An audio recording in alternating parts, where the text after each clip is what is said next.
Hello, I am Nick Gulch. I'm here with Tom Cole, the new author of Black in the Pocket.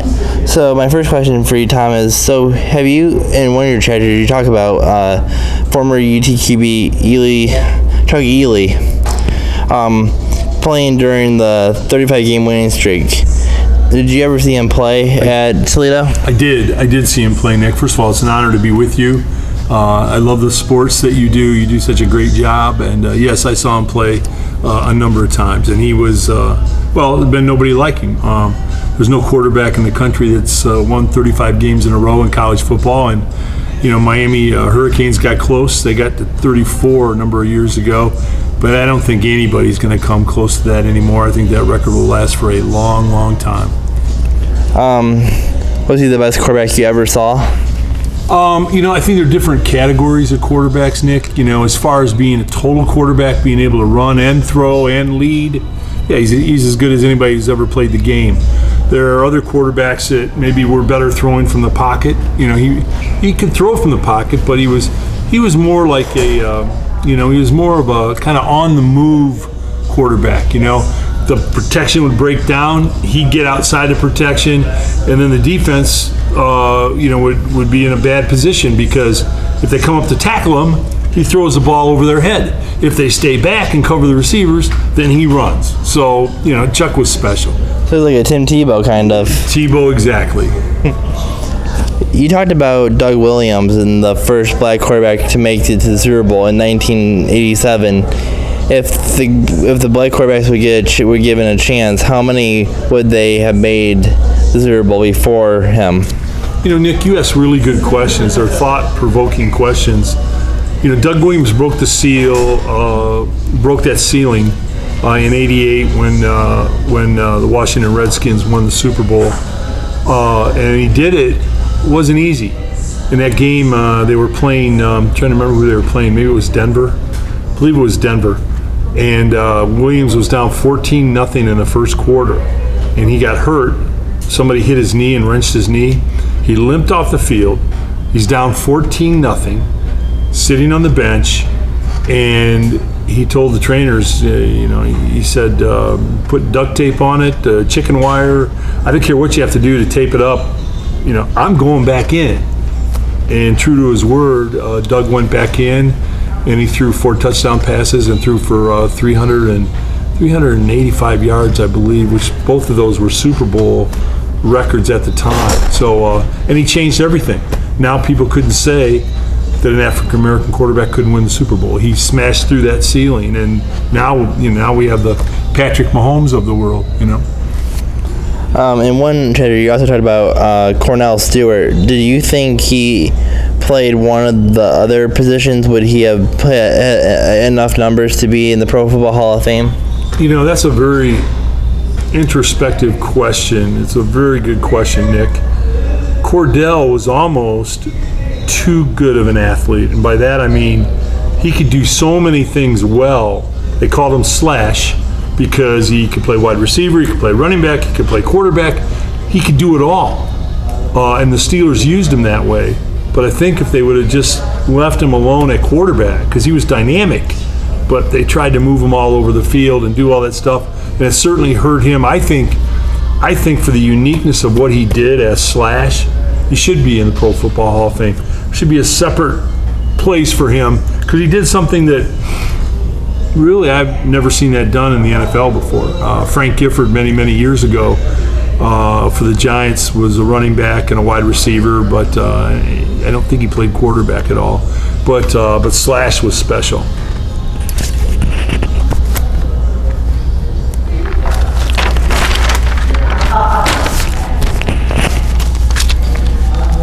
And then you talk about, in another chapter, about Duke, who led the Hawkeyes to an undefeated season. Do you think he could have played in the NFL today?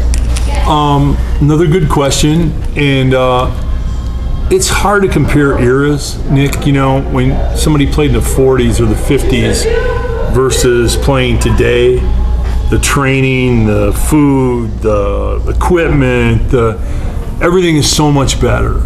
I think he could definitely have played today, but I don't know if he would dominate or not. It's really hard to take guys that played so long ago and then put them and look at them in a modern game and see how they would do. That's a very tough thing to do, but he was a great player. You mentioned you coached college and high school for 30 years. What is your favorite memory of coaching?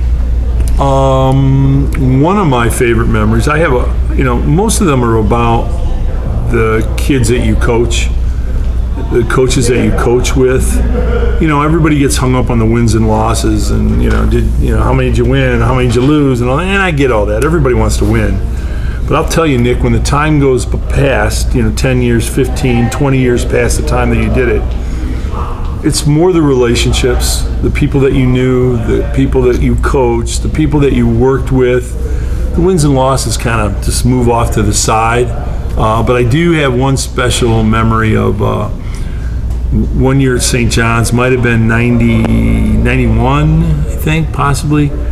We had a great team, a great quarterback named Dave Croce, and he was special.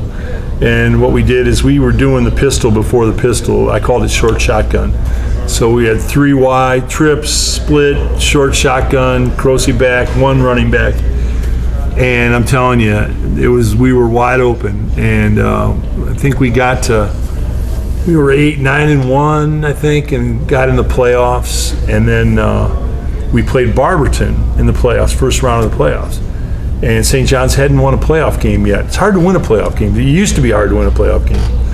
And so we played Barberton. I forget what they were, the Purple Aces, or it might have been their nickname, I'm not sure. And so we played them in the playoff game. Their quarterback for Barberton was the current head coach of Bowling Green now. He was a pretty good quarterback, big, tall, left-handed guy. And we were down. We were down 2 points. We had the ball 55 yards away from a touchdown, and we had 1:20 on the clock and 1 timeout. And we moved the ball down the field, hitting the sideline passes, saved our timeout for the field goal attempt. It was a 42-yard attempt. I'll never forget a guy named Dan Malo, who was also a wide receiver who made great catches for us. Great catch, one-hand catches. I mean, he was unbelievable. He had never kicked a field goal before, Nick, in his life, ever. So this is the playoff game. It's the last play of the game. It's a 42-yarder. And I'll be gosh darned, he got up, kicked that field goal, put it right through the uprights. We won the game on the last play. And that sent us to Massillon to play Massillon in the quarterfinals of the state championship. And that was a unique experience. They had you may have talked about this before, but they had a Bengal tiger on a chain on the sideline. Not like a cub. I'm talking a tiger, okay? Bengal tiger on the sideline. And their band had like 200 members in the band. St. John's brought 4,000 people to the game. It was in the old Akron Rubber Bowl, which doesn't exist anymore today. And we brought 4,000, which I thought traveling to Massillon or traveling to Akron, that was pretty good. They brought 13,000, so there were like 17,000, 18,000 people there for this game. And again, we were a huge underdog against these guys. Most of their guys were going to Ohio State and Michigan, and our guys weren't even playing college football after high school. Really weren't. So we did the trips wide, split, and you hear the gong in the background. When they sell a car, they hit a gong. So that's good for Steve Taylor. And that's good for all of us. So, we did the wide open trips, split, shotgun, and their quarterback again, he was throwing it all over the lot. And the field goal kicker I was telling you about made one-hand catch and a couple one-hand catches again. We were up 21-7 at halftime over Massillon. Total, we were a complete underdog in the game. But I knew that when we went in the locker room, I knew we were finished because our guys went both ways. Our guys were 150, 160-pound high school guys. Massillon had some big guys. Our guys played the greatest first half I've ever been associated with. They wore us down in the second half, and we couldn't do anything about it. But it was a great experience. I saw that Joe Namath was named a couple times in this book, one of your all-time favorites. In your 26 years at BCSN, who is the best quarterback you ever saw and I talked about in BCSN or anywhere in the Toledo area have you talked about in BCSN? That's a great question. You come up with great questions, Nick. The best quarterback when I was broadcasting football on BCSN. Well, I've got one that you might really like. I did a lot of Whitmer games back in the day when Whitmer was really good, and I thought Donnie Dada was. I don't know if you remember that name, but he was a Whitmer quarterback, and I thought he was terrific. I really liked him. He could run, throw, tough, lead, do it all. Donnie Dada. Who was the best position player that you ever have coached or have talked about on BCSN? Well, just the guy that I just talked about now to you, Nick, quarterback Dave Croce. I've been privileged to coach so many great quarterbacks. He and another one named Mike LaPlante. Mike LaPlante it's a different story. Mike was a freshman quarterback at St. John's. He quarterbacked the team and they didn't win a game, right? When you lose a game and you're playing quarterback, you feel, it's like you doing one of your shows. If the show doesn't go well, what happens to you? You feel like you let everybody down, you feel responsible, right? Quarterback is the same way. When the team loses, you feel totally responsible. So he lost every game as a quarterback as a freshman. So when it came to the next year to play JVs, a lot of the varsity coaches didn't want him. They said, he's not an athlete, get rid of him, put him in another position. He can't play quarterback. And I always like to help out with JVs because that's where you develop talent, really, and there's no pressure. And so I said, no, I tell you, I think there's something there. He can do it. So in the JV season, he had a great JV season. We won the Blue Division Championship. Then when he was going up to the varsity, they still didn't want him because they said he's not an athlete. He wasn't a runner. He wasn't, And I said, no, he's got something special. And he took us to the city championship in football. So from where he started, Mike LaPlante, never winning a game, to taking us to championship seasons, I thought that was one of the coolest things ever. Who is the best offensive lineman or defensive lineman of all time? Gosh, those are tough questions.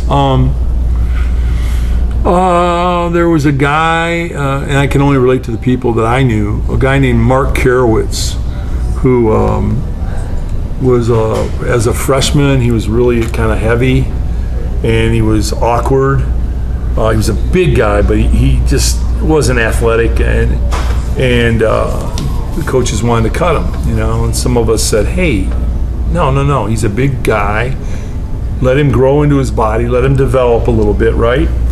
And he said, okay. So long story short, that awkward, stumbling freshman who couldn't do anything, senior year, he's all-state tackle.